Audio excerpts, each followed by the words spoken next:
જોરાપુરા ખાતે આમ આદમી પાર્ટીની ચૂંટણી સભા યોજાઈ. 18 સીટના ઉમેદવારને જીતાડવા આહવાન.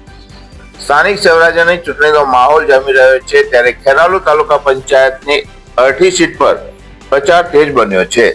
18 સીટના આમ આદમી પાર્ટીના ઉમેદવાર કમુબેન દિનેશભાઈ પ્રજાપતિના સમર્થનમાં જોરાપુરા ગામ ખાતે એક મહત્વની બેઠક યોજવામાં આવી હતી. આ બેઠકમાં જોરાપુરા ગામના મોટી સંખ્યામાં સ્થાનિક ગ્રામજનો એકત્રિત થયા હતા. આ સભા દરમિયાન ઉપસ્થિત આગેવાનો અને કાર્યકર્તાઓ દ્વારા આગામી ચૂંટણીમાં કમુબેન પ્રજાપતિને જંગી બહુમતીથી જીતાડવા માટે લોકોને આહવાન કરવામાં આવ્યું હતું. આ પ્રસંગે દિનેશભાઈ પ્રજાપતિએ ખાસ ઉપસ્થિત રહીને ગ્રામજનોને સંબોધિત કર્યા હતા અને આમ આદમી પાર્ટીના ઉમેદવારની તરફેણમાં વધુમાં વધુ વોટ આપવા અપીલ કરી હતી. ચૂંટણીને લઈને જોરાપુરા ગામના મતદાતાઓમાં ઉત્સાહ જોવા મળ્યો હતો. આજ આમ આદમી ફોર્મ ભરી છે એ આજ ગામના કહેવાથી બી ફોર્મ ભર્યું છે.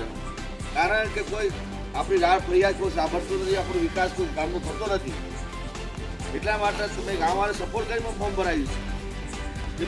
ફૂલ સપોર્ટ કરશો અને આપણું આ દારૂનું નિશાન તાલુકામાં છે, જિલ્લામાં જશે, ગુજરાત રાજ્યમાં જશે, કંઈ જોરાપુરા ગામ કંઈક છે તો જ આપણી ઇજ્જત બંધાશે અને જોરાપુરા ગામનો કદી વિકાસ થવાનો નથી.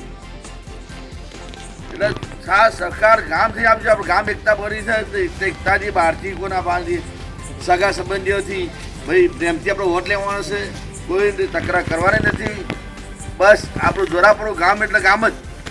કારણ કે કોઈ વિકાસ નહીં, કોઈ આપણી રાહ ફરિયાદ કોઈ અભરતું નથી. ખાલી વોટ લેવો હોય એટલે 2 દિવસ આવવું અને પછી ગુમ થઈ જવું.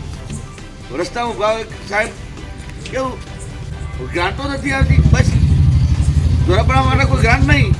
બ્યુરો રિપોર્ટ રાષ્ટ્ર વિચાર ગુજરાતી ન્યૂઝ. અહેવાલ મનોજ સીબી ઠાકોર, ખેરાલુ.